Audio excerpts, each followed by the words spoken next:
Voilà, donc à mon tour de remercier votre directrice et de remercier l'Ilérie de l'accueil qui m'est réservé à l'occasion de cette conférence que j'avais effectivement proposée, enfin que j'avais donnée dans le cadre de cette exposition qui avait lieu au musée de Meaux. Donc vous risquez de retrouver un certain nombre de personnalités, un certain nombre de thèmes qui étaient très bien abordés dans cette exposition.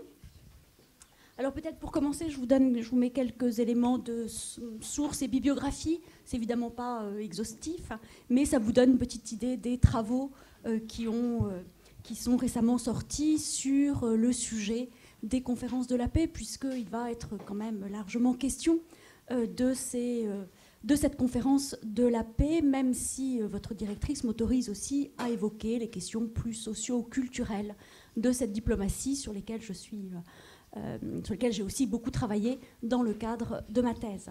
Alors, je ne résiste pas à commencer cette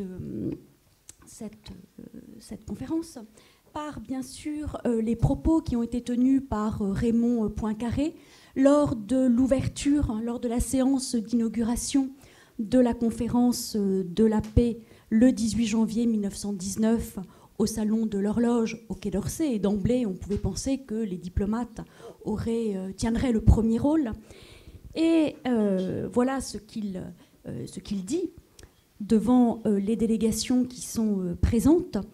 Il explique donc que le temps n'est plus où les diplomates pouvaient se réunir pour refaire d'autorité sur un coin de table la carte des empires. Et maintenant, les diplomates doivent travailler avec de nouveaux principes que sont le nom des peuples, le droit des peuples à disposer d'eux-mêmes, le droit des nations, petites et grandes, à disposer d'elles-mêmes, et bien sûr de concilier la réorganisation de l'Europe avec le respect des minorités. Voilà des principes qui étaient un petit peu à rebours des principes du concert européen, beaucoup plus familiers aux diplomates en 1919. Et 1919 ouvre vraiment une période de renouvellement des fonctions de la diplomatie, mais aussi des pratiques de celle-ci dans le cadre de cette New Diplomacy à laquelle aspire le président Wilson et dont vous avez un certain écho dans le discours inaugural prononcé par Raymond Poincaré. Alors, de même, la Grande Guerre, 1919, va aussi consacrer l'avènement d'une diplomatie totale, c'est-à-dire qu'à une guerre totale a répondu aussi pendant la guerre une diplomatie totale. Et bien sûr, la gestion de la paix allait garder l'empreinte de cette diplomatie totale, où par exemple la prise en compte de l'économie, qui devient beaucoup plus autonome, qui devient vraiment un champ autonome de l'action diplomatique, mais aussi l'extension du multilatéralisme. De même, l'ouverture aux sociétés civiles, le recours à l'expertise constitue vraiment une nouveauté par rapport aux pratiques d'avant 1914. Alors, pour bien des raisons, les diplomates en 1919 pouvaient avoir le sentiment qu'ils appartenaient à un âge un petit peu révolu, à ce monde d'hier dont parle Stefan Zweig. Alors on pourra se demander eh bien, comment ces diplomates en 1919, eh bien, comment se sont-ils adaptés à toutes ces mutations, à la fois diplomatiques, professionnelles, mais aussi sociales et culturelles. Et là, vous avez sous les yeux le plan du cours que je me propose, enfin le plan de la conférence que je me propose de suivre. Voilà, donc au fur et à mesure, vous aurez le plan qui vous permettra de suivre un petit peu le développement de mon propos. Alors bien sûr, comment ont-ils d'abord retrouvé une certaine autorité au lendemain de la guerre, en sachant que, oui, j'ai oublié de vous l'avez vu aussi dans le cadre de la conférence, le contexte est encore très troublé et la guerre se rallume. En 1919, vous avez encore un certain nombre de conflits qui ont cours, notamment en Europe centrale, orientale et au Levant. Et ces diplomates doivent aussi faire face à ces difficultés. Alors d'abord, comment retrouvent-ils une certaine légitimité, une certaine autorité en 1919, dans la mesure où c'est quand même un sentiment d'impuissance qui les a animés depuis 1914. Vous avez, si l'on prend par exemple cette citation de Maurice Paléologue, c'est le dernier ambassadeur à Saint-Pétersbourg. Et comme il le dit en 1914, nous autres diplomates, nous avons perdu toute action sur les événements. Et effectivement, depuis 1914, les diplomates, mais ils l'avaient déjà pressenti, devaient quand même se résoudre à l'échec du système international qui avait prévalu depuis le Congrès de Vienne, qui certes avait beaucoup évolué depuis, mais qui jusque-là avait quand même fait ses preuves et qui jusque-là avait quand même épargné l'Europe d'un conflit généralisé. C'est pas pour autant qu'il n'y avait pas eu de guerre ou de conflit, mais les guerres ou les conflits étaient restés localisés jusqu'en 1914. Alors certes, le système du concert européen était extrêmement inégalitaire, pas toujours respectueux des petites nations, comme le dit Raymond Poincaré dans son introduction. Mais voilà. Mais donc, du coup, c'est quand même vraiment un sentiment d'impuissance qui caractérise ces diplomates. Et la crise de l'été 1914 avait bien sûr porté un coup fatal à ce concert européen.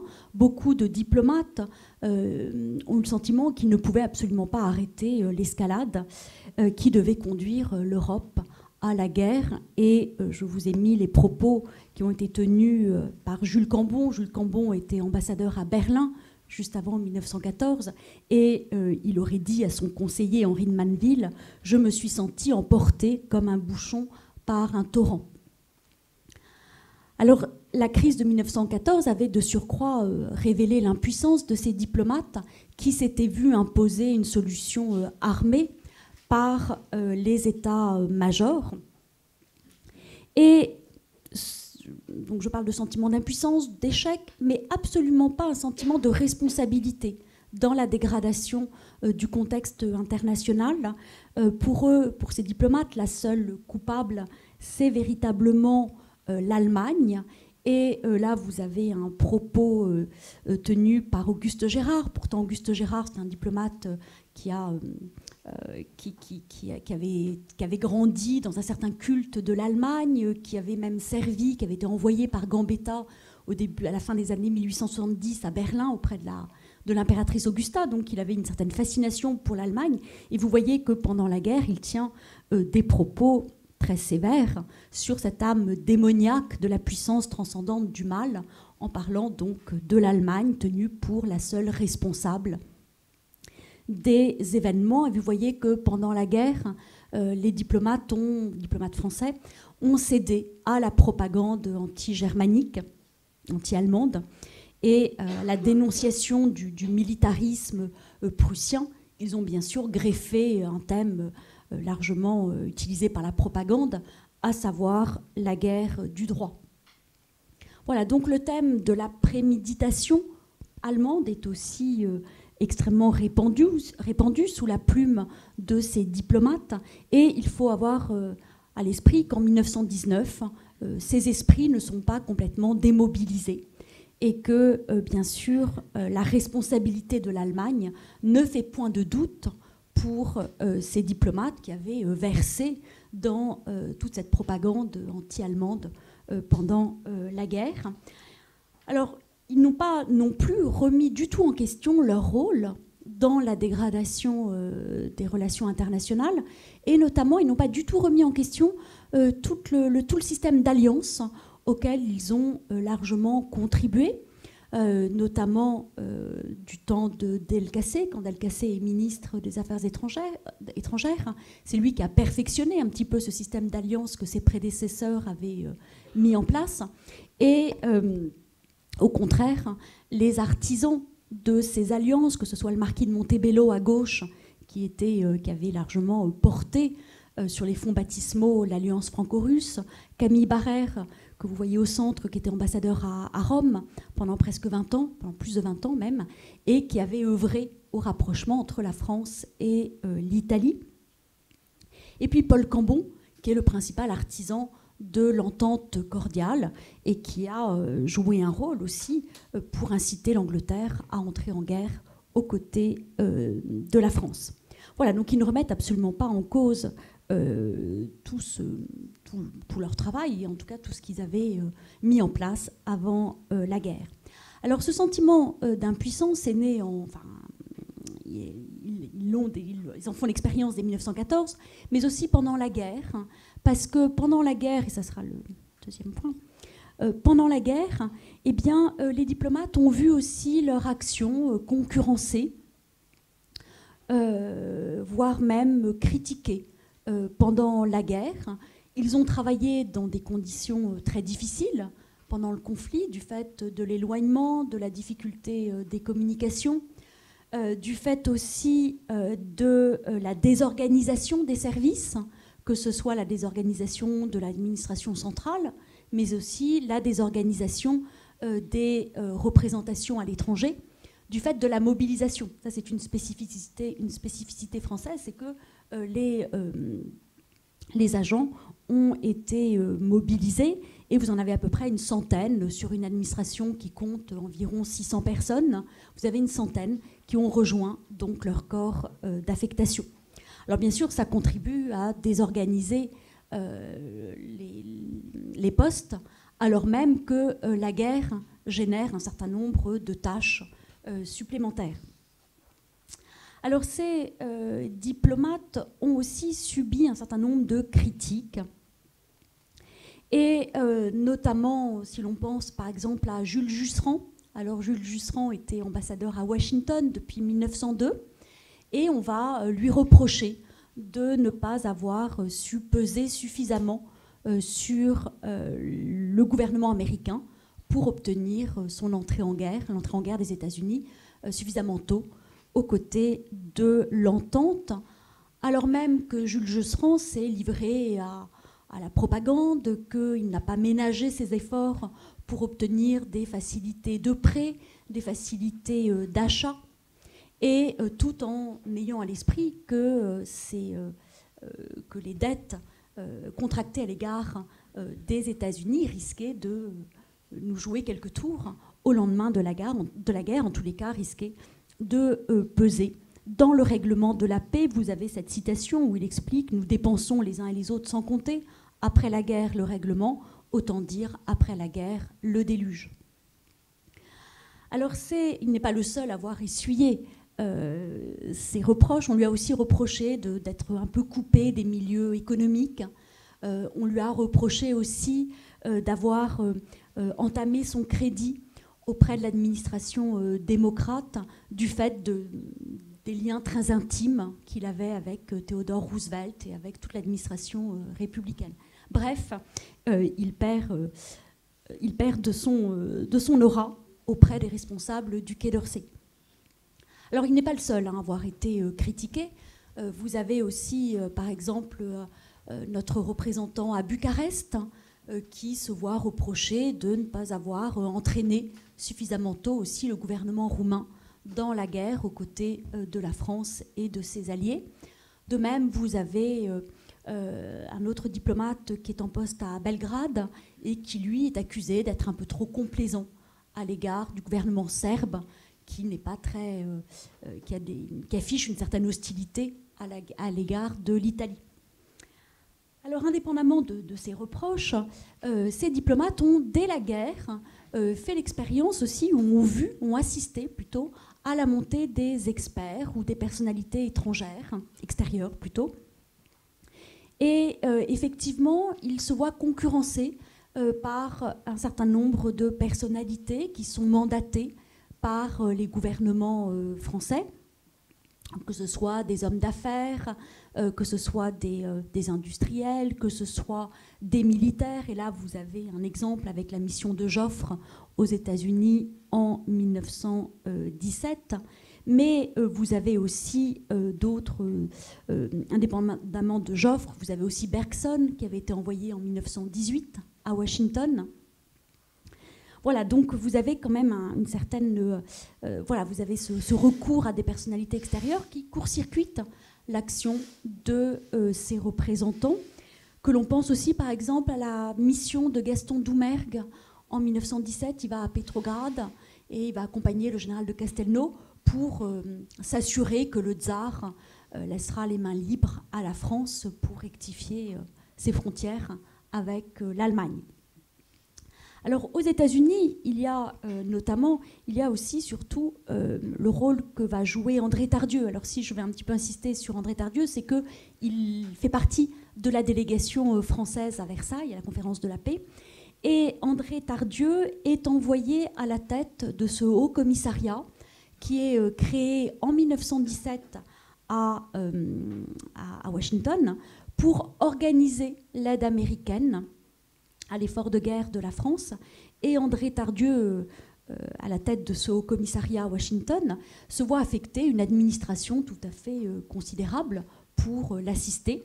Mais ce faisant, vous voyez que le représentant classique, Jules Jusserand, se voit en partie dessaisi d'un certain nombre de dossiers. Alors, comme je le disais en introduction, à une guerre totale avait aussi répondu une diplomatie totale qui va se prolonger bien au-delà de 1919. Et cette diplomatie totale va aussi s'explique aussi par la gestion de la paix qui fait apparaître des questions extrêmement techniques, très ardues, pour lesquelles le recours aux attachés financiers, commerciaux, aux experts devient de plus en plus indispensable. Alors vous voyez que le côté très technique des dossiers fait intervenir un très grand nombre de rouages, mais aussi un très grand nombre d'acteurs qui viennent autant du privé que du public. C'est aussi bien des acteurs étatiques que des acteurs privés. Et dorénavant, vous voyez que les diplomates ne vont pas traiter dans leur globalité les dossiers, même s'ils gardent toujours la conduite des négociations et ils gardent bien sûr toujours un rôle dirigeant, mais dorénavant, ils doivent composer avec d'autres acteurs. Et là encore, la guerre avait été tout à fait formatrice, puisque ces diplomates, dans le cadre des comités interalliés et dans le cadre des commissions interministérielles, avaient déjà fait l'expérience de cette multiplication d'acteurs qui interviennent dorénavant dans l'action diplomatique. Alors, par exemple, dans tous ces comités interalliés liés au blocus, à la guerre économique, là, vous avez aussi une multiplication de partenaires ou d'interlocuteurs. Et les diplomates sont bien sûr présents dans ces comités interalliés, mais ils font donc l'expérience déjà d'une diplomatie multilatérale. Vous voyez par exemple avec Jacques Sédou. Alors Jacques Sédou, vous avez une très belle biographie qui a été faite par Stanislas Janson et qui montre bien le rôle joué par Jacques Sédou pendant la guerre.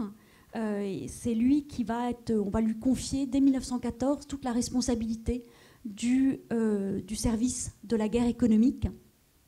Et il va jouer un rôle important dans tous ces comités interalliés, que ce soit le Conseil interallié des achats de guerre, le Conseil allié des transports maritimes, etc.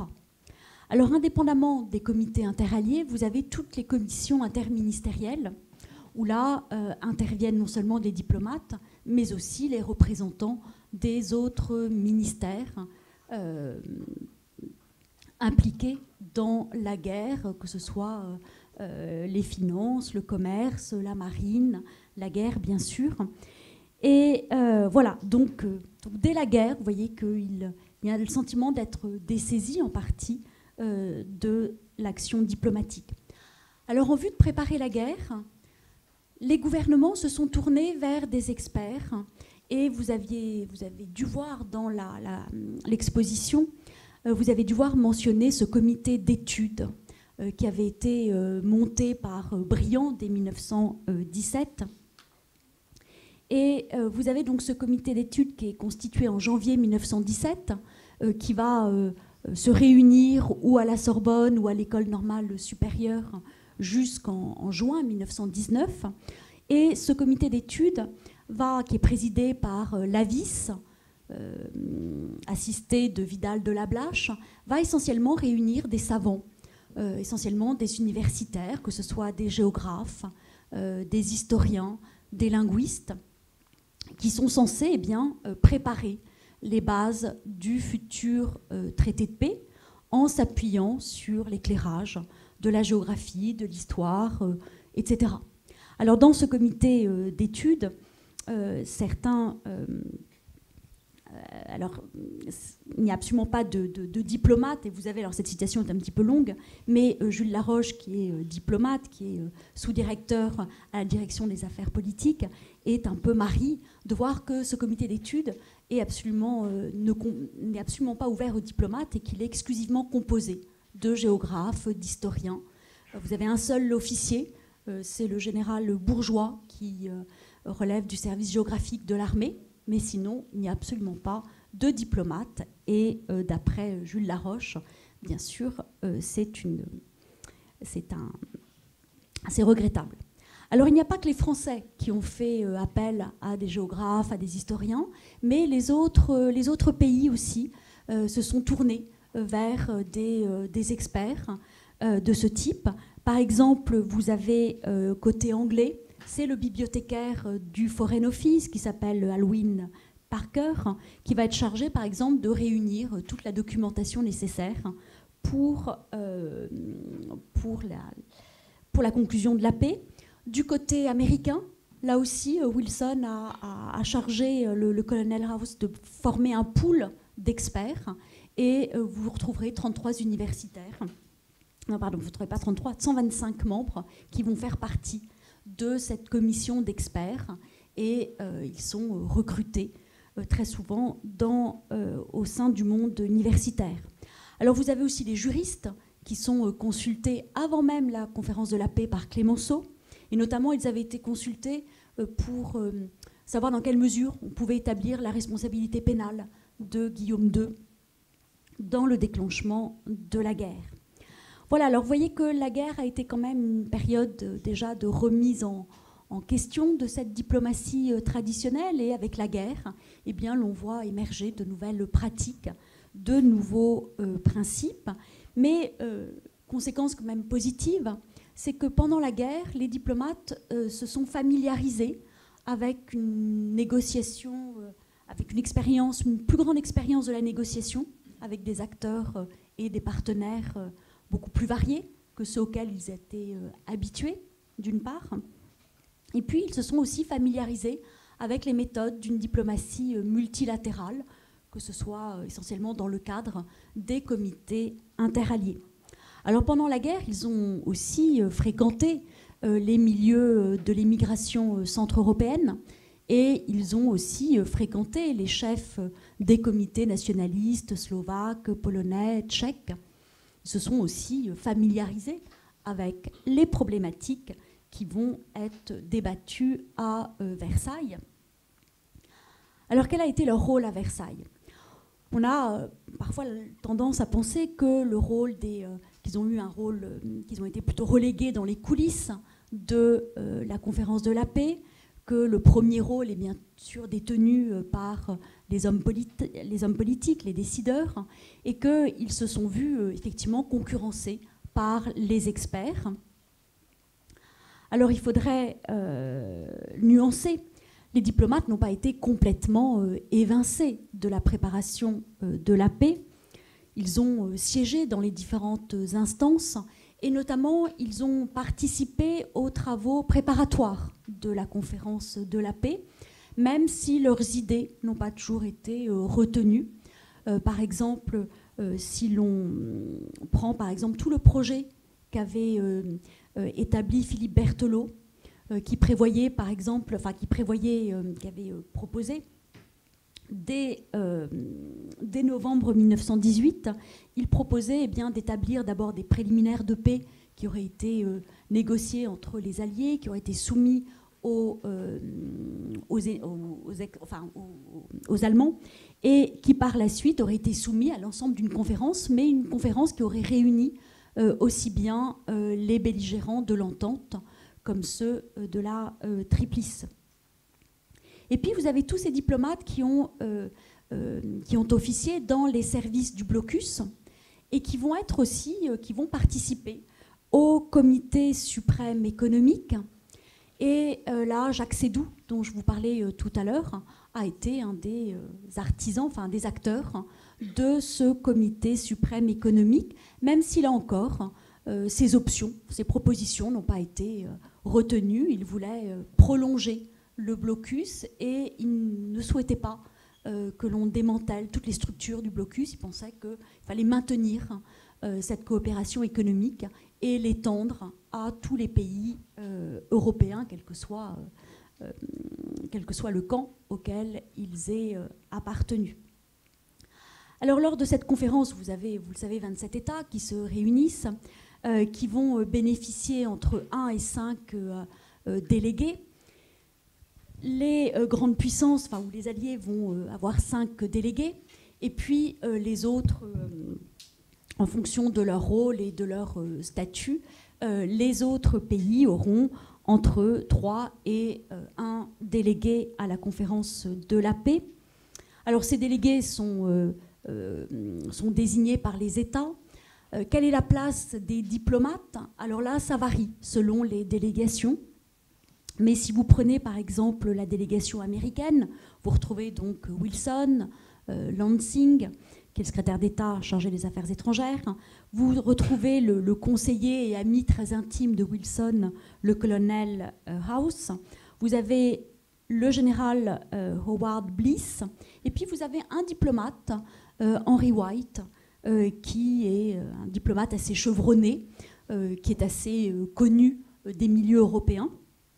Donc finalement, vous avez 2 diplomates sur 5. Si vous prenez la délégation française, vous avez 2 diplomates sur 5. Vous avez donc certes, la délégation est présidée par Clemenceau, mais il y a aux côtés de Clemenceau, vous avez Stéphane Pichon. Alors Stéphane Pichon est ministre des Affaires étrangères, sauf que pendant la conférence de la paix, il est malade et il laisse évidemment les décisions à ses pairs. Et puis vous avez aux côtés de Pichon, vous avez Jules Cambon, qui était donc à Berlin, et qui va siéger aussi, qui fait partie de la délégation française. Et puis vous avez aussi Klotz, qui est ministre des Finances depuis 1917. Et enfin, une autre personnalité qui va jouer un rôle important et qui a un certain ascendant au sein de cette délégation française, c'est André Tardieu, qu'on avait quitté comme haut commissaire à Washington et qui va jouer un rôle tout à fait considérable. Alors si vous prenez la délégation italienne, vous avez 3 diplomates sur les 5. Vous avez donc, il y a Orlando, il y a le ministre des Affaires étrangères Sonnino, et puis vous avez 3 diplomates qui assistent ces 2 personnalités. Le Japon est aussi composé de diplomates chevronnés. Vous en avez 3. Quant à la Grande-Bretagne, vous connaissez sans doute la composition de cette délégation qui est dirigée par Lloyd George, mais vous retrouvez Balfour, vous retrouvez Bonar-Law, vous retrouvez Barnes, vous trouvez William Lloyd, donc pas beaucoup de diplomates dans cette composition qui est très politique puisqu'il y a d'anciens chefs de partis travaillistes et conservateurs.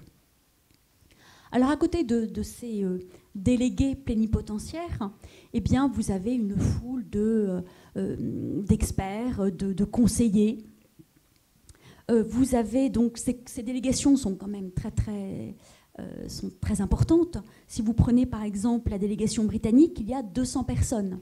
Si vous prenez la délégation française, il y en a quelques 115, parmi lesquels, bien sûr, les diplomates ont un rôle.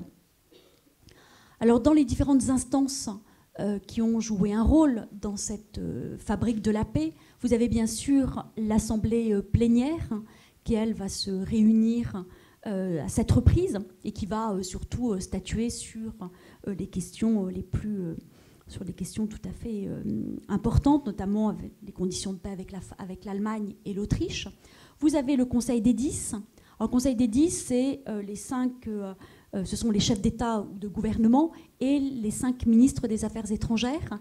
Et c'est devant ce comité des 10 que les rapports des commissions ou des comités vont être... c'est devant ce Conseil des 10 que les rapports vont être soumis. Et dans ces commissions, vous allez retrouver beaucoup de diplomates. Et puis enfin, la dernière instance que vous connaissez, c'est le Conseil des 4, qui est organisé un petit peu plus tard, qui est organisé à partir du 24 mars 1919, tout simplement parce qu'il s'agit d'accélérer le processus de la paix. Alors au sein de ces délégations, eh bien, la voix des diplomates est inégale. Elle porte de façon inégale. Si vous prenez la délégation française, en fait, elle est complètement dominée par la personnalité de Clémenceau, mais aussi par celle d'André Tardieu. Et Jules Cambon regrettera de ne pas avoir eu beaucoup voix au chapitre quand il essaye d'intervenir. Eh bien, voilà ce que lui répond Clémenceau. Clémenceau lui dit que tout lui était indifférent, qu'il avait ses idées sur 2 ou 3 points essentiels, que le reste lui était égal. Et il dit aussi à Jules Cambon, il m'a répondu que j'étais une vieille perruque, bonne pour la diplomatie de la Restauration, ou même celle de Louis XIV. Donc voilà un petit peu comment les diplomates ont le sentiment d'être traités par les acteurs de premier rang. Quant à Pichon, je vous l'ai dit, il a une influence très restreinte.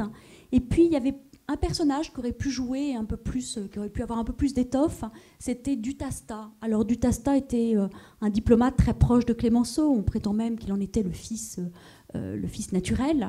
Et Dutasta avait été imposé par Clémenceau, il avait été ambassadeur à Berne, et il a joué finalement un rôle assez effacé. Il était secrétaire général de la conférence de la paix, et il a joué un rôle assez effacé. Voilà, alors ce sont les conseils des 10 et les conseils des 4 prenaient leurs décisions sur les rapports que ces commissions dont je vous ai parlé, ces 52 commissions, rendaient sur des sujets, alors ça pouvait être des sujets transversaux aux différents traités de paix, comme des sujets plus spécifiques, des sujets plus spécifiques. Alors dans ces commissions, notamment toutes celles qui sont chargées des questions territoriales, là les diplomates ont eu une certaine importance. Vous aviez à peu près 2 délégués par pays représenté. Et là, les diplomates ont quand même été très nombreux. Vous prenez par exemple la commission chargée de la Yougoslavie et de la Roumanie. Là, elle est présidée par Tardieu, mais elle est secondée par Jules Laroche, dont je vous ai parlé tout à l'heure, qui est donc sous-directeur au Quai d'Orsay. Vous avez par exemple du côté des Italiens et des Anglais beaucoup de diplomates. En revanche, dans cette commission, eh bien, les délégués américains sont plutôt des universitaires. Voilà, donc alors vous avez donc un certain nombre de ces commissions qui sont présidées par Jules Cambon, par Jules Laroche, par Philippe Berthelot, par Joseph Noulins aussi. Alors Joseph Noulins, il avait été envoyé comme ambassadeur à Pétrograd après Maurice Paléologue. Vous retrouvez par exemple Henri de Manneville, qui était l'ancien conseiller à Berlin. Voilà, donc vous avez une représentation du corps diplomatique. Alors très peu de militaires dans ces délégations, alors même que les questions stratégiques ont un poids. Les militaires sont beaucoup plus présents dans les délégations, dans les commissions des puissances de second rang. Mais ils sont très très peu nombreux dans les grandes délégations. J'avais qu'un chiffre, mais je ne le retrouve plus. Oui, par exemple, sur les 200 délégués, dans les 200 membres de la délégation britannique, il n'y a que 5 conseillers militaires. Et vous voyez que voilà, ils sont davantage présents dans les délégations des petites puissances, mais relativement absents, ou même complètement absents, dans les équipes des alliés. Alors pour coordonner tous les travaux préparatoires de ces commissions, on a nommé un comité qui a pris le nom de comité Tardieu, parce qu'il était présidé par Tardieu. Et là, vous allez retrouver le rôle important des géographes. Et notamment, il me semble qu'à l'exposition, il y avait tout un encart qui était consacré à Emmanuel de Martonne, qui a joué aussi, qui avait fait partie, qui était géographe, qui avait fait une thèse sur la Valachie et sur la Valachie roumaine et sur les Alpes de Transylvanie, qui avait travaillé pour le service géographique de l'armée, et qui va être consulté, ou qui va être, oui, consulté, à la fois comme expert, mais aussi comme faisant partie aussi de tout ce dispositif et de ces délégations. Voilà, alors vous voyez que l'expertise s'impose à côté de celle des diplomates. Ce n'est pas tout à fait la même expertise, même, et elle est censée donc apporter des éléments supplémentaires aux diplomates. Alors bien sûr, parmi les experts, je n'ai peut-être pas assez parlé des économistes, notamment Keynes, et puis côté américain, vous avez Bernard Baruch, qui a aussi fait partie de la commission des réparations. Voilà pour ces... alors si l'on prend quelques... Conseil des quatre. Voilà, pour ces diplomates experts au sein des commissions de la Conférence de la Paix. Donc vous avez Jules Laroche qui a joué un rôle important, notamment dans la commission portant sur la Tchécoslovaquie. Et c'est lui il avait une position assez modérée, notamment sur la question de Teschen. Vous savez, c'était une des questions qui était débattue entre Polonais et Tchèques, qui a donné lieu à un conflit. Et il ne cessait de demander au gouvernement français qu'on envoie des troupes pour rétablir l'ordre. Alors, comme je vous le disais, le Conseil des Quatre a eu un rôle important, Clémenceau aussi, en tant que président de la conférence. Et si vous prenez ce récit livré par un jeune diplomate qui s'appelle Henri de Béarn, et qui était chargé de rédiger les procès-verbaux. Et il raconte comment Clémenceau n'admettait aucune autre présence que les quatre lors de ces réunions tenues entre Lloyd George, Wilson, Orlando et lui-même. Et si vous voyez la citation, eh bien, il va refuser la présence des experts qui avaient été convoqués par les autres délégations. Et vous avez là un exemple de cette mise à l'écart des diplomates. Alors cela vous explique que certains ont jeté un regard assez critique à l'égard, les diplomates ont jeté un regard assez critique à l'égard de la conférence de la paix, dont ils ont estimé qu'elle relevait davantage de l'improvisation, qu'elle n'était pas assez organisée. Et par exemple, Paul Cambon, donc le frère de Jules Cambon, qui n'hésite pas à écrire « La vieille diplomatie eut réglé tout cela depuis longtemps ». Voilà, donc beaucoup vont déplorer que leur voix n'ait pas été suffisamment entendue, notamment Jules Cambon, qui part du principe qu'il a été mis à l'écart par Clémenceau. Et pour beaucoup, eh bien, il faut regretter que certains problèmes n'aient pas été réglés en 1919 et que ces problèmes soient relégués à la Société des Nations. Et puis, certains ont aussi déploré le rôle joué par André Tardieu, en tous les cas en ce qui concerne les diplomates français. Alors, ces diplomates vont par la suite retrouver plus de poids, ne serait-ce qu'au moment de la ratification des traités de paix, où là, ils vont retrouver un certain rôle auprès des gouvernements étrangers. Et puis, ils vont être aussi chargés de l'exécution des traités de paix. Et notamment, on a créé un organisme qui est la Conférence des ambassadeurs, qui est siégée à Paris. Là, vous avez Maurice Paléologue, qui est chargé d'officier pour la France. Et voilà donc une instance qui était chargée de veiller à l'application de ces traités de paix. Alors il n'en demeure pas moins que dans les années 20, tout de suite, les négociations, les conférences, les grandes conférences interalliées ont surtout réuni les dirigeants pour régler tous les problèmes qui découlaient de la Grande Guerre. Voilà pour ce premier point. Alors je ne sais pas si faire une petite pause et vous proposer peut-être un temps de questions. Je ne sais pas si vous avez des questions ou si vous préférez que j'enchaîne avec le reste. Est-ce qu'il y a des premières questions sur cette partie-là? Aucune? C'est clair? Alors, je crois que ce sont beaucoup d'aspects qui étaient déjà dans l'exposition peut-être. Alors, deuxième temps de cette présentation, et vous verrez que les deux autres parties vont être un petit peu plus courtes. Eh bien, comment ces diplomates vont donc s'adapter à un nouvel ordre international, à de nouveaux principes, de nouvelles pratiques. Voilà, donc... alors, ces diplomates étaient quand même très attachés à la diplomatie du concert européen, et ils vont donc devoir s'adapter et accepter de nouveaux principes qui sont inspirés par Wilson, pour qui, bien sûr, les alliances, les traités secrets, le système très hiérarchisé du concert européen avaient été à l'origine de la Grande Guerre.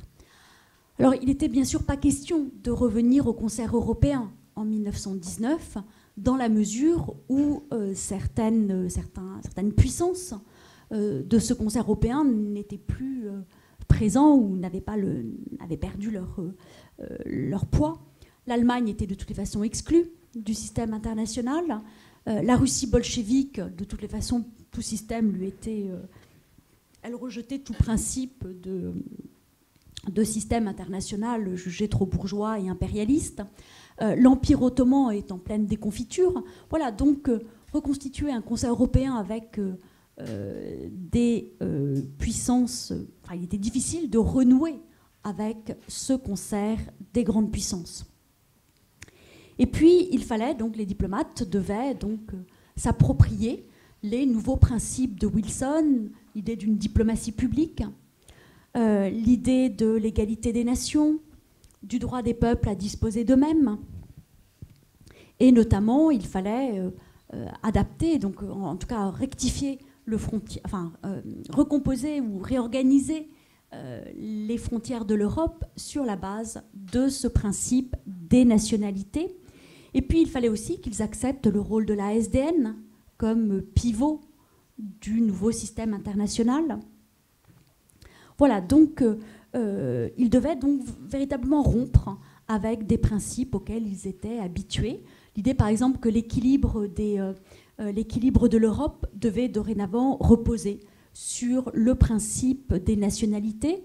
Il y avait l'idée que puisqu'on reconnaissait ces nationalités et puisque l'on mettait fin à tous ces empires multi-ethniques, eh bien, on supprimait un certain nombre de conflits qui découlaient ou qui... on supprimait donc, on mettait fin à des tensions dont les nationalités avaient été l'origine. Alors ces diplomates ont été souvent très dubitatifs à l'égard de cette diplomatie, parfois qualifiée d'américaine. C'est notamment le diplomate anglais qui s'appelle Harold Nicolson qui va juger toute cette diplomatie multilatérale. Il va la désigner comme étant, la qualifier comme étant américaine. Jules Cambon, par exemple, parle très souvent de ces Don Quichotte de Chicago pour stigmatiser ces apôtres ou pour stigmatiser toute cette diplomatie venue d'outre-Atlantique. Il reste, ces diplomates, assez méfiants à l'égard de la médiatisation. Ils étaient très attachés au secret des négociations. Et non pas que ces négociations ne soient plus secrètes, mais en tous les cas, toute cette publicité faite, toute cette médiatisation, ils y sont quand même assez peu favorables. Et ils doutent aussi très, très fréquemment possibilité de la SDN à véritablement trancher les conflits. Donc vous voyez qu'il reste quand même imprégné par une vision très hobbesienne des relations internationales, où prime bien sûr l'intérêt national sur l'idéologie, et où bien sûr ce sont surtout des enjeux de puissance, des rapports de force qui doivent l'emporter. Alors il n'en demeure pas moins qu'en 1919, les diplomates ne peuvent pas complètement rompre avec les principes d'avant 1914, et la conférence de la paix a finalement fait aussi une place, ou a tenu compte quand même de ces précédents et de leurs méthodes.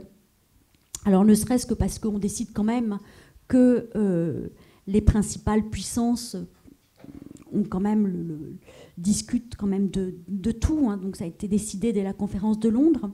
Et puis finalement l'ordre européen que projettent les diplomates reste quand même un ordre, une Europe des grandes puissances, même si l'Allemagne n'en fait pas partie, même si la Russie est difficile à intégrer dans cette Europe-là, mais il reste quand même, voilà, c'est encore une Europe des grandes puissances qui s'impose à eux.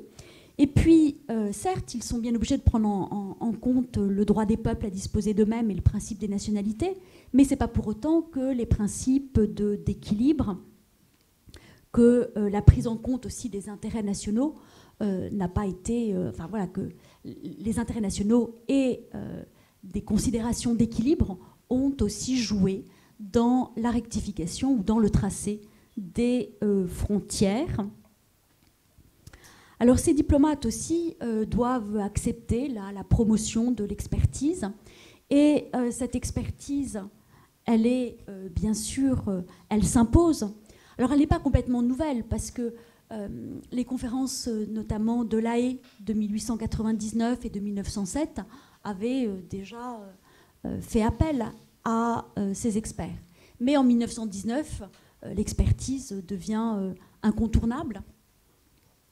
Et plusieurs facteurs y contribuent. D'abord, la généralisation du multilatéralisme, et puis aussi, alors dans le cadre d'institutions et de structures permanentes, ce qui était moins le cas avant 1914, sauf dans le cas des unions permanentes, mais qui traitaient de sujets très techniques.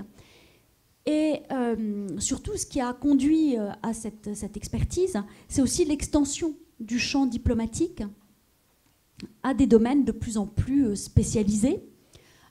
Et notamment, vous avez des sujets qui étaient jusque-là jugés ou secondaires, ou alors qui étaient vus au prisme du politique, comme par exemple les questions économiques, les questions culturelles.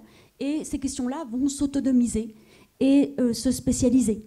Et puis pensez aussi à toutes les questions transnationales, avec une dimension sociétale qui vont être traitées par la SDN et par les organes de la SDN.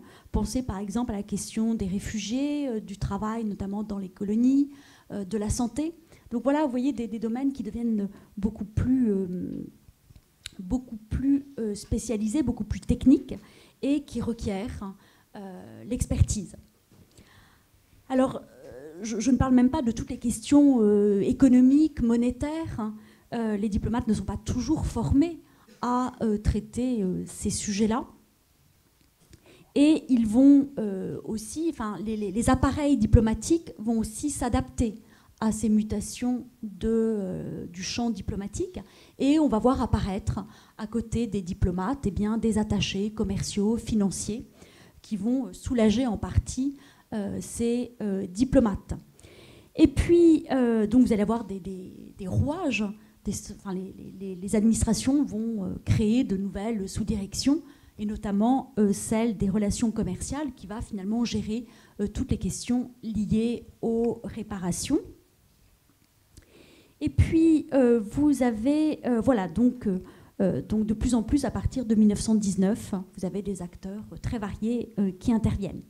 Alors enfin, dernière question que l'on peut se poser, c'est bien, eh bien, quel regard les diplomates vont poser sur cette reconstruction de l'Europe telle qu'elle est faite, telle qu'elle est posée par les traités de paix. Alors, comme je vous l'ai dit, ils ont posé un regard assez sévère sur les conditions de la conférence. sur la façon dont elle avait travaillé, mais ils ont aussi porté un regard assez sévère sur les résultats des traités de paix. Et si vous prenez par exemple cette citation, enfin l'extrait de la correspondance de Paul Cambon, il vous explique que de quel côté qu'on se trouve, on ne trouve que des explosifs qui fusent déjà. On peut dire qu'il y a dans l'histoire peu d'exemples d'une conférence de la paix ayant aussi bien réussi à déchaîner plus d'appétit et à créer plus de causes de conflits. Alors, il y a un certain nombre de sujets de déception pour ces diplomates en 1919. D'abord, premier point, premier grief qu'ils font, eh bien, c'est tout ce qui a trait à la reconstruction économique de l'Europe. Pour eux, cette reconstruction économique n'a pas été conçue de façon assez globale. Un certain nombre d'entre eux auraient souhaité maintenir les structures du blocus, donc maintenir tout ce qui était cette coopération interalliée. Alors bien sûr, avec quelques arrière-pensées. Certains pensaient que, notamment Jacques Sédou, pensait que cette coopération permettrait de contrôler la puissance industrielle et commerciale allemande. Et puis, certains pensaient que cette coopération permettrait ou faciliterait la reconstruction de l'Europe centrale, et Europe centrale et balkanique, où on espérait bien sûr défendre nos intérêts, en tout cas on espérait s'y introduire économiquement et financièrement. Et puis pour certains, cette reconstruction économique de l'Europe est trop pensée prend trop en compte les considérations de vainqueurs-vaincus. Et pour certains, il aurait fallu repenser la reconstruction économique de l'Europe indépendamment en dehors de toute considération de vainqueurs et de vaincus. Il fallait penser la reconstruction avec l'Allemagne et non pas contre l'Allemagne. Et vous voyez là un certain écho des idées de Keynes, avec l'idée par exemple que les réparations devaient être l'occasion d'une collaboration, d'une coopération avec l'Allemagne, partant du principe que France et Allemagne, c'était deux économies qui pouvaient être complémentaires et que ces réparations pouvaient être considérées, ne devaient pas être considérées comme une sanction, mais plutôt comme les bases d'une coopération entre les deux pays. Deuxième sujet qui va décevoir les diplomates, c'est la sécurité de la France. Alors là, bien sûr, je m'en tiens aux diplomates français, avec l'idée que cette sécurité de la France, bien sûr, était toujours menacée, que le maximum de garanties qu'ils avaient voulu obtenir, notamment avec des régimes d'autonomie, un régime d'autonomie accordé aux pays rhénans et à la Sarre, eh bien, n'avait pas été, qu'on n'avait pas obtenu, qu'on s'était finalement plié aux exigences des anglo-saxons et que pour autant on n'avait pas obtenu la fameuse garantie des États-Unis et de l'Angleterre. Donc là, l'idée que les traités de paix n'assurent pas à la France une sécurité minimum. Et puis, troisième sujet de réticence, ou troisième sujet d'inquiétude, c'est bien sûr l'ordre territorial de l'Europe et l'application du droit des peuples. Beaucoup en 1919, vous avez beaucoup de conflits qui éclatent à la suite de cette recomposition territoriale de l'Europe et sur les décombres des empires multiethniques, enfin multicontinentaux, ou des empires continentaux, pardon. Et du coup, pour certains, reste très dubitatif quant à faire cohabiter sur le terrain des peuples, des États qui n'avaient pas, que tout pouvait opposer politiquement. Donc certains sont conscients que les traités de paix n'allaient pas permettre de faire vivre ensemble des peuples et des États que tout semblait opposer. Alors pour certains, on pouvait trouver peut-être une solution dans des solidarités économiques, et c'est la raison pour laquelle la diplomatie française a beaucoup avancé l'idée d'une confédération danubienne, avec l'idée que cette confédération danubienne permettait de retrouver ou de reconstituer cette intégration économique qu'était l'empire des Habsbourg, qui avait intégration économique de toutes les parties de l'Empire austro-hongrois, et que cette confédération danubienne permettait de prolonger cet espace ou cet ensemble intégré et cohérent. Et puis, certains sur l'Allemagne auraient souhaité revenir à une Allemagne pré-bismarckienne, avec l'idée qu'il aurait fallu sans doute transformer l'Empire en une confédération de 6 ou 7 États. Et par exemple, Jules Cambon était favorable à l'idée de détacher la Bavière et que ces États auraient gardé leur propre diplomatie. Voilà, enfin, alors, juste, est-ce que les diplomates pouvaient penser qu'on pouvait reconstruire l'Europe dans le cadre de ces traités de paix?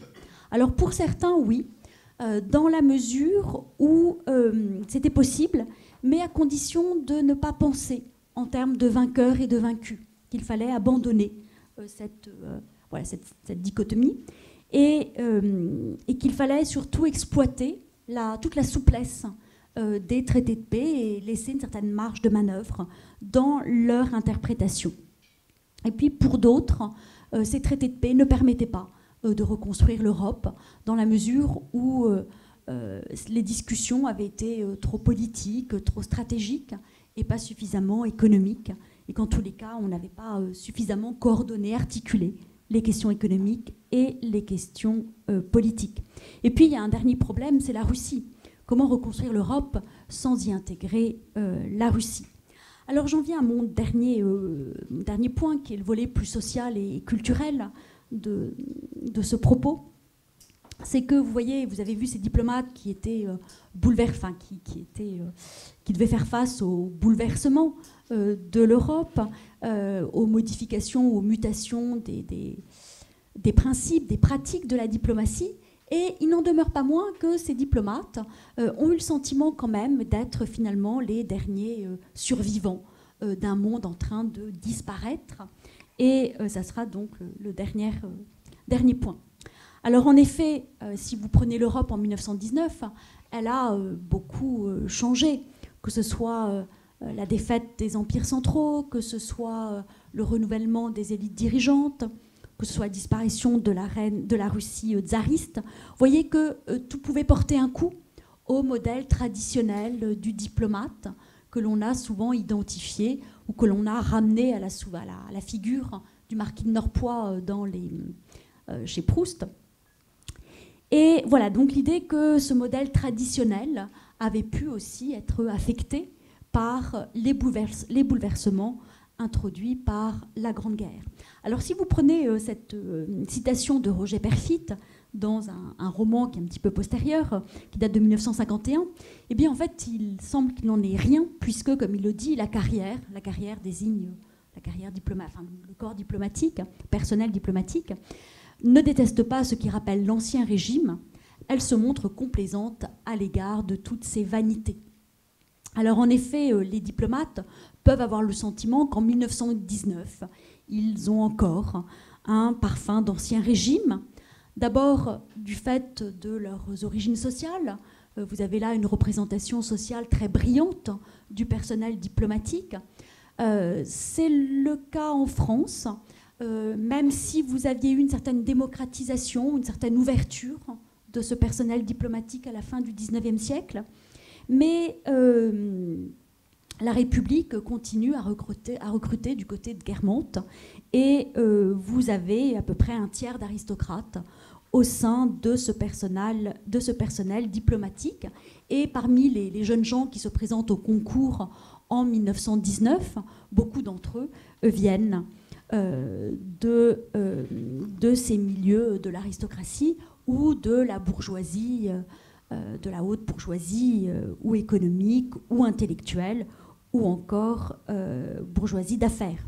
Voilà, alors certes, vous avez toute une génération de diplomates qui partent à la retraite en 1919, et des diplomates, ou au début des années 20, et des diplomates qui devaient leur ascension à la République, justement, les frères Cambon, Camille Barrère, Jules Jusserand, qui étaient plus proches du profil social des élites républicaines. Mais il se trouve que la fin du conflit coïncide avec l'arrivée à la retraite de ces diplomates qui avaient incarné un petit peu d'ouverture au sein de la diplomatie française.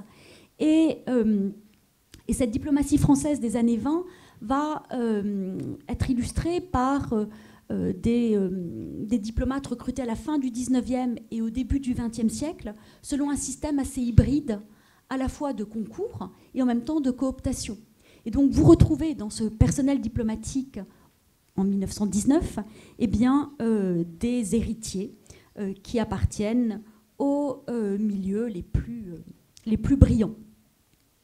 Et beaucoup viennent du sérail, appartiennent à des familles qui, à chaque génération, envoient leurs fils servir dans la diplomatie, si bien que cette vocation héréditaire permet la transmission des codes, permet la transmission des règles, des pratiques héritées de l'ancienne société de cour.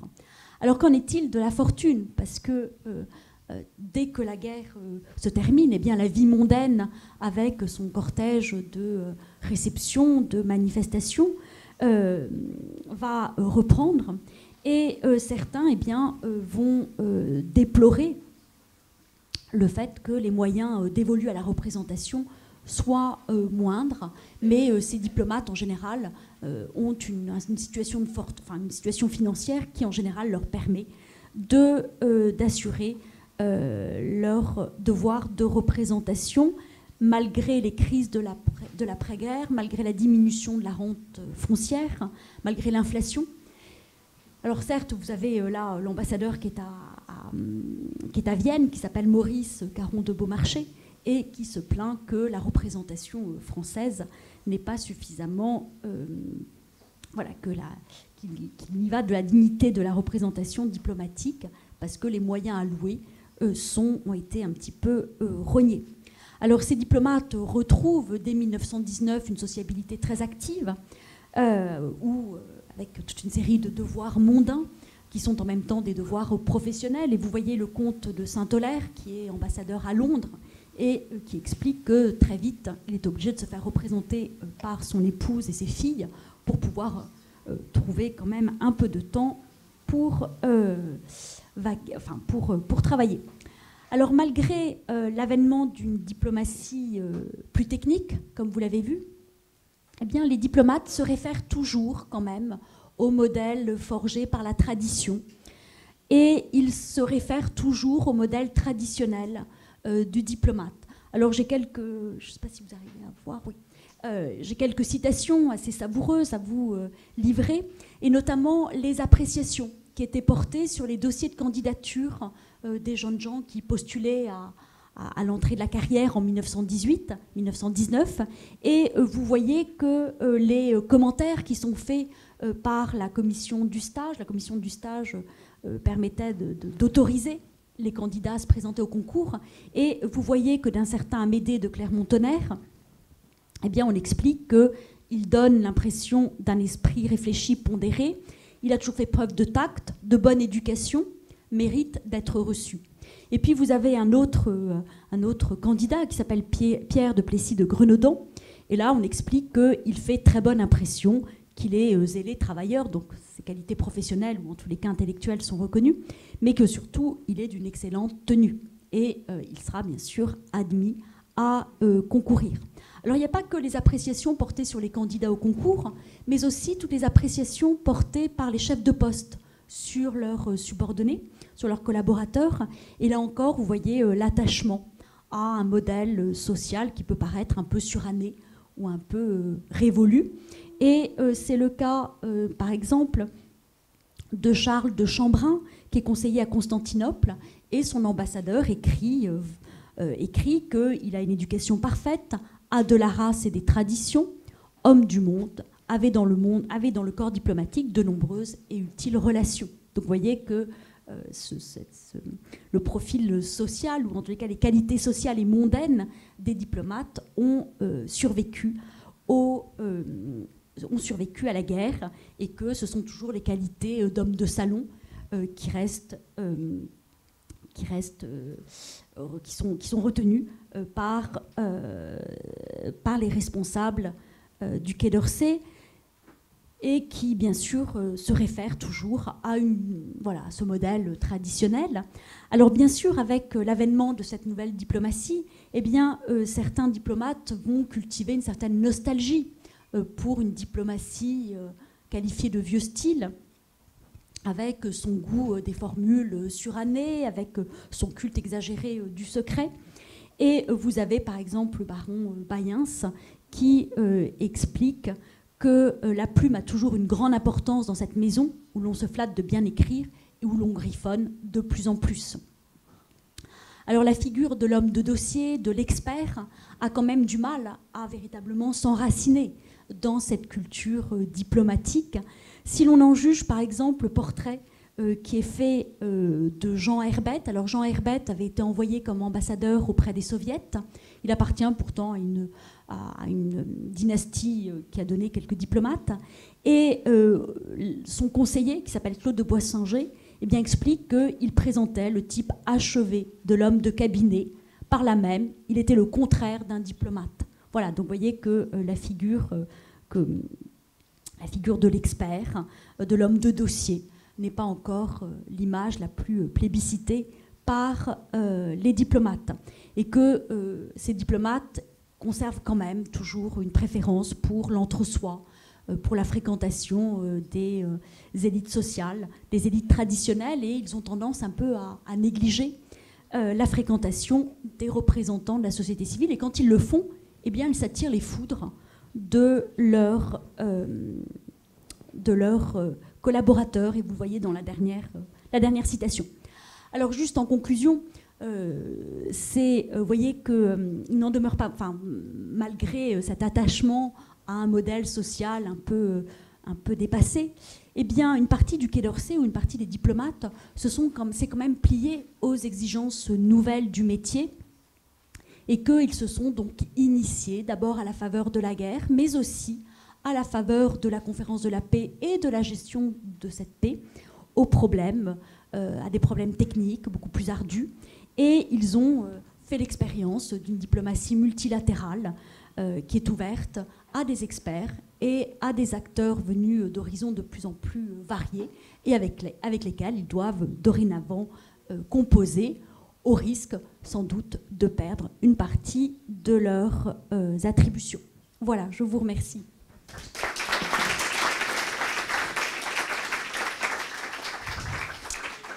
Merci beaucoup, Madame Dasc. Est-ce qu'il y a des questions pour... Oui.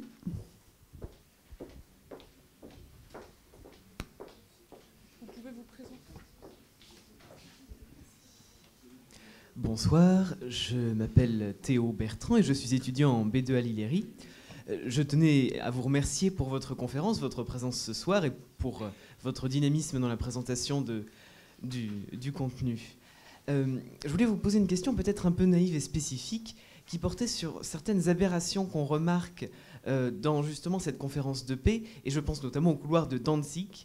Y a-t-il eu dans le corps diplomatique un tollé ou du moins des mouvements importants pour dénoncer cette folie qui semble dans certains endroits avoir été le fruit des décisions. Je vous remercie. Alors sur Danzig, certains étaient convaincus qu'il fallait un peu lâcher du lest, notamment qu'il fallait lâcher du lest aux Polonais.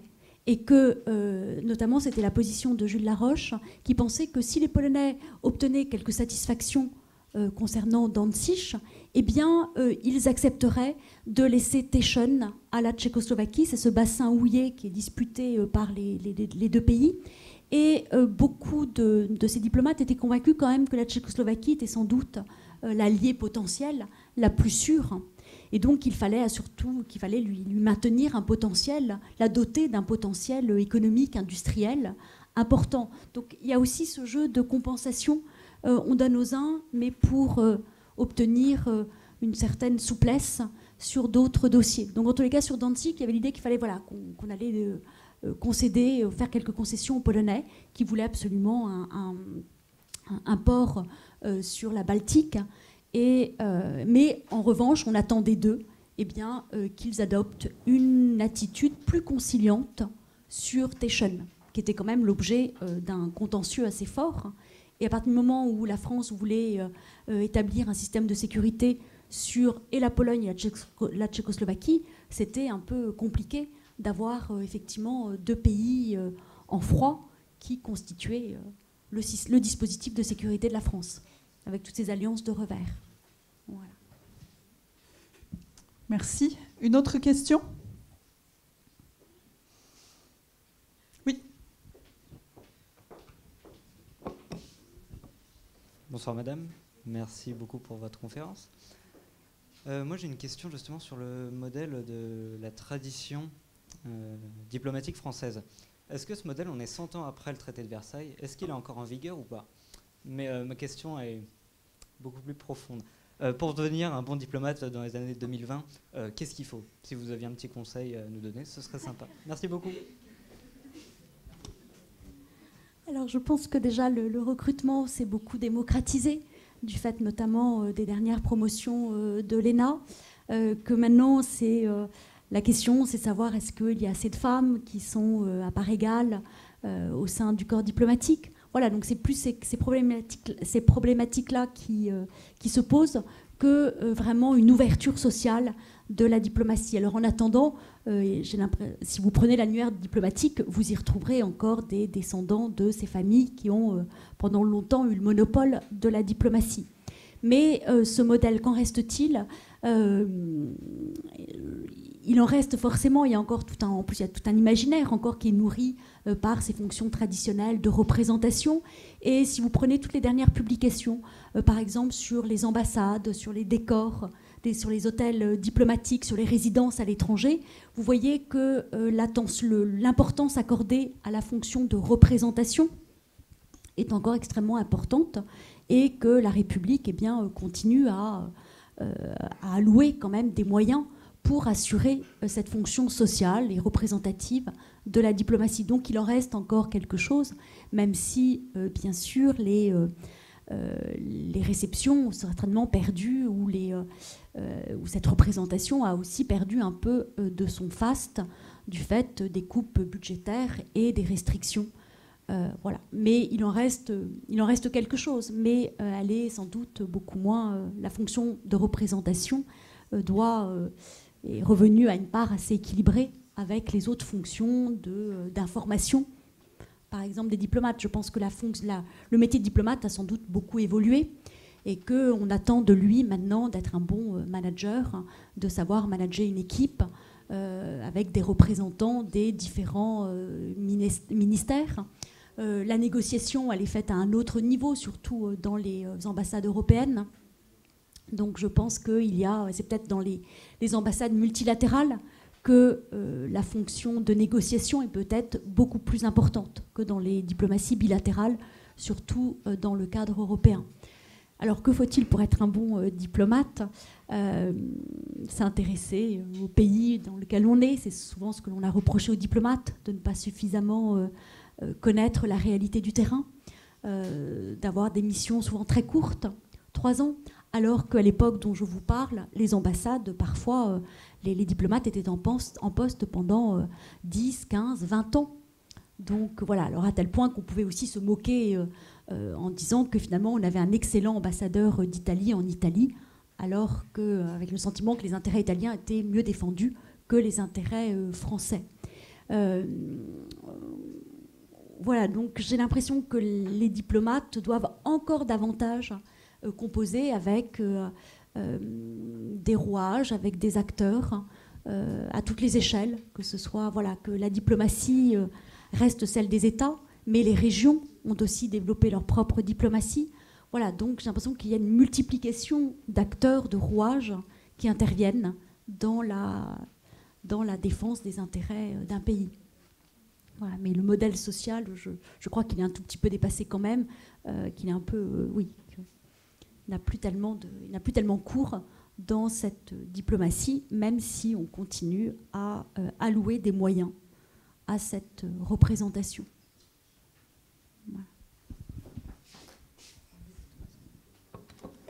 Voilà. Bonsoir. Je voulais savoir, Par rapport à l'URSS, comment ça s'est passé au niveau justement relations diplomatiques entre donc la diplomatie très aristocratique, héréditaire, etc. et la nouvelle URSS ça a dû être un peu un choc des cultures. Je ne sais même pas s'ils ont pu avoir des échanges. Voilà. Si. Alors, les soviets, si vous prenez notamment les mémoires de Claude Boissanger, qui est donc à Moscou dans les années 1920-1930, il remarque que les diplomates occidentaux, dans un premier temps, avaient du mal à justement appliquer aux soviets, pensant que les soviets, finalement, pouvaient mettre de côté tous ces codes de comportement, tous ces rituels, voilà. Et en fait, il explique que les soviets étaient finalement très vexés de voir qu'on ne leur appliquait pas tous ces usages de la diplomatie. Alors en même temps, le personnel soviétique, le personnel diplomatique soviétique, jusqu'en 1936, jusqu'aux purges de 1936, était encore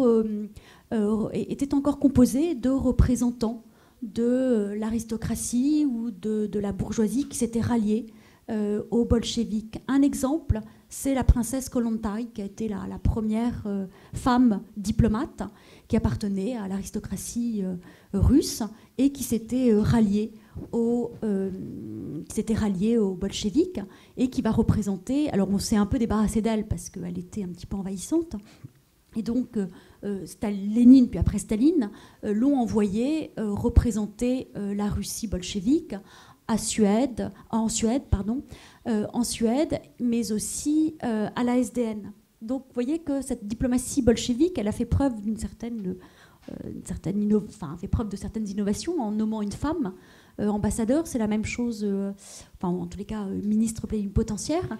Et puis jusqu'en 1936, vous avez encore un recrutement social qui se maintient dans la diplomatie.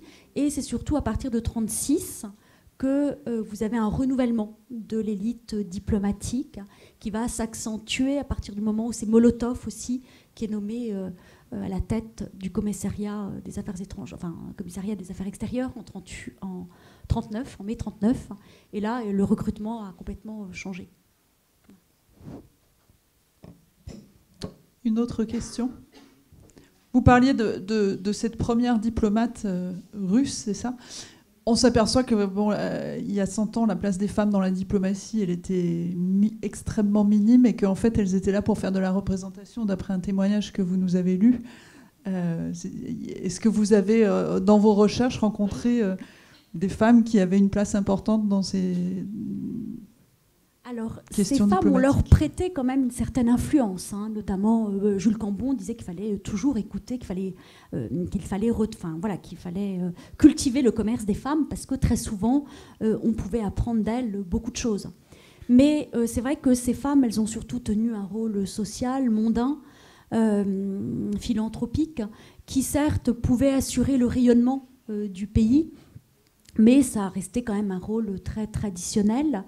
Alors après, dans les années 20, beaucoup de femmes ont quand même joué un rôle dans les questions de politique extérieure, mais par d'autres biais, notamment par les services de la SDN, où là, il y avait souvent des femmes qui étaient envoyées à Genève ou devant les différents organes de la SDN ou qui siégeaient dans les différentes délégations. Et puis par le journalisme. Et par exemple, Geneviève Tabouy, qui est la nièce de Jules Cambon, qui était journaliste, et qui était une des premières qui relayait toute l'actualité internationale. Et la première femme qui rentre au Quai d'Orsay, c'est en 1928, si mes souvenirs sont bons, c'est Suzanne Borel, Suzanne Bidot, qui a épousé par la suite Georges Bidault, et elle raconte comment ses mémoires sont intitulées « Par la porte entrebâillée ». Et elle explique que cette année-là, on a ouvert le concours aux femmes, mais simplement, les femmes ne pouvaient pas servir à l'étranger, qu'elles étaient affectées à l'administration centrale et reléguées dans des services un peu moins en vue ou dans des questions sur des dossiers beaucoup plus techniques. Voilà, donc les femmes ont eu quand même du mal à pénétrer dans ce milieu-là.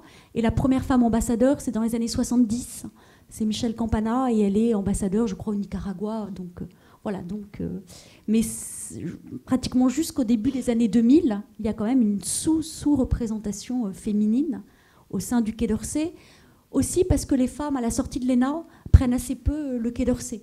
Il y a aussi beaucoup de contraintes familiales liées au nomadisme de la fonction et qui fait que les femmes ont moins choisi la diplomatie. Mais en tous les cas, c'est quand même un des débats en cours au Quai d'Orsay avec l'idée qu'avec la loi Sauvadet, si mes souvenirs sont bons, il faut qu'il y ait une parité dans le recrutement et cette parité est encore loin d'être atteinte. Je crois on vient d'avoir une femme ambassadeur qui a obtenu le titre d'ambassadeur de France. D'ambassadeur de France, notre ambassadeur en Russie. D'accord. Mais c'est vrai qu'il y a toujours la question des conjoints, des familles.